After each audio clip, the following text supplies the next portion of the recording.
But it is time to hit social media for our cash tag segment. For that, we'd like to welcome in Andy Swan, the co-founder of LikeFolio.com, and we have Jenny Horn with us as well to talk some social media around a social media company, Pinterest. Pinterest, exactly. So not an earnings play, but they are positioning themselves going into the holiday season. They just announced a small business shop ahead of the holidays, so that will be going into, of course, Small Business Saturday and Black Friday and all these upcoming shopping events we have, which, Kevin, I know you're very looking forward to. Hold on, stop. This isn't live, right? We can just do it. We're taping this, so we'll cut this out later. Help the guys here, Jenny. What is Pinterest? Why do I care about this? It's funny that you say that because there actually was a study that Pinterest is 80% of its users is moms. So it is mostly female dominant. But Pinterest is kind of cool because you call it a social media company, but it also mixes that with a search engine. So it calls itself a social discovery engine. It's a combination of social media and a search engine. So it's 80% moms? It's 80%, apparently. And the other 20% is daughters of the moms. It's right? me, yeah, exactly. So Andy, what is your data telling us on Pinterest? Yeah, Pinterest is growing nicely. This is a company that, last quarter had a really poor reaction to their earnings report because of revenue deceleration, although revenue was still up 47% year over year. So it's growing nicely, just not as fast as Wall Street probably anticipated when it IPO'd last spring. But this is a very large company. When we look at LikeFolio data, where we're looking for people talking about installing Pinterest or using Pinterest for the first time or clicking on ads or shopping on Pinterest, like Jenny just mentioned, we see that significantly up on a year-over-year basis.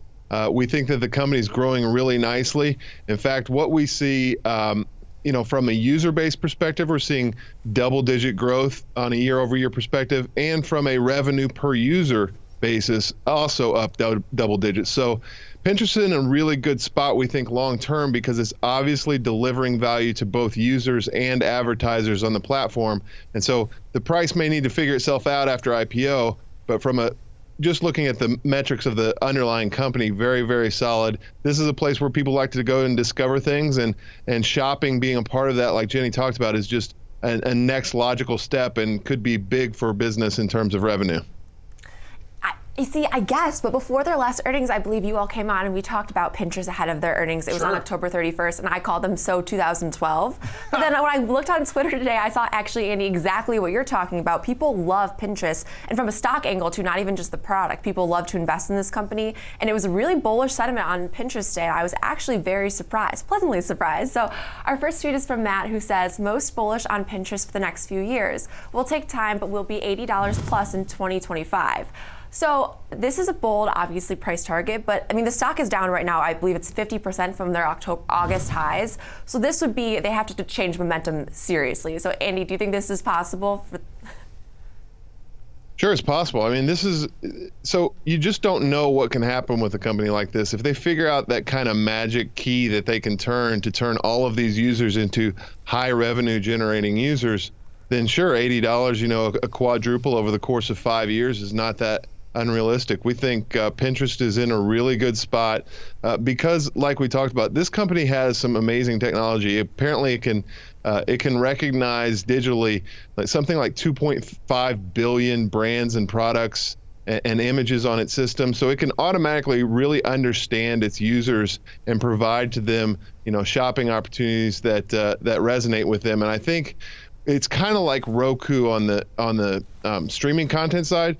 So you got Roku on the streaming content side, Pinterest on the web browsing discovery side, and what these companies are really doing is creating individual profiles for users that they can market to in a way that does not upset the user, but rather adds to the experience. I think those companies are the ones that win in the long term. Yeah, Andy, I think that's really, really well said in terms of kind of their path to profitability, their path to revenue, and what they can do to monetize their users, as opposed to another social media company like Snapchat that struggled, and even Twitter for a long time struggled. To me, though, the question I would raise from the other angle is, what's stopping Instagram from doing this exact same thing and also not bothering its users and just integrating a lot of this same technology into a platform that we know is a sector leader?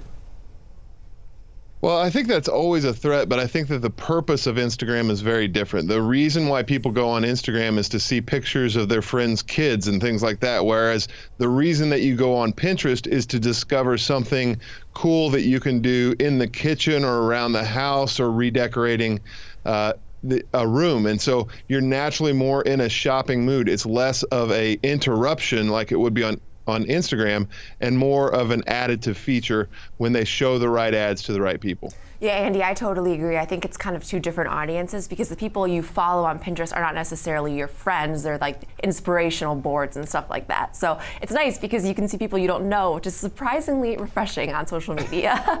So our next tweet is from Stockminer, who says, Pinterest definitely time to keep a close eye. 16,000 calls, well loved on my stream, lots of insider selling post lockup, under IPO price. Not exactly cheap at 10 times revenues, but they have some growth and are a great site. I use all the time. Thrown to the wolves like Twitter.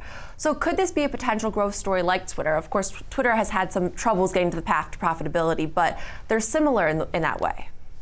Hey, I think that Pinterest has to find the way that they monetize what they do and then just keep this thing rolling. I think when they come out, I think their earnings are November 31st, I looked up. Everyone's going to want to see their guidance, right? How they project this company going forward. And I think once they do that, last quarter they raised their full year outlook. I think people trading this name are going to want to see this again and positive. Remember, if you're trading a growth company and the PE tells me that it's a growth company and most of the metrics about this tell you it's a growth company, they want to see growth and they want to see forward guidance moving forward. And we know shopping is not slowing down anytime soon. Exactly. The U.S. consumer is alive and well. And obviously this is a company that's positioned in the e-commerce space, which we know is the area of the consumer that's growing most rapidly. So Andy, when you're looking at Pinterest and you're looking at your consumer purchase intent mentions, which are growing year over year, a stock that's been absolutely crushed since its last earnings release, how do you approach kind of making a call on this one? Because it is fairly recently public and there's not a whole lot of trading activity to kind of dissect what a true value may be. Yeah, I think it's a really tough trading call. I think from an investment standpoint, earnings a lot of times will give opportunity as put options become more expensive and investors buy that premium up. It's sometimes a good opportunity to say, look, if I want to be a shareholder in this company, is there an opportunity to sell some puts underneath or something like that? I think that's the way I would think about it. I like Pinterest long term because I think the company has a very solid core and understands who they are and who their audience is, and is poised to do really well over the next years. Now, short-term price-wise, no idea. I think the market still has a lot to figure out there, and so it's one that you may want to tiptoe into over the course of time. Well said, Andy. We'll leave it there. Great stuff as always. Look forward to talking to you again soon. Jenny, thanks to you as well, really enlightening us around this Pinterest space. My best.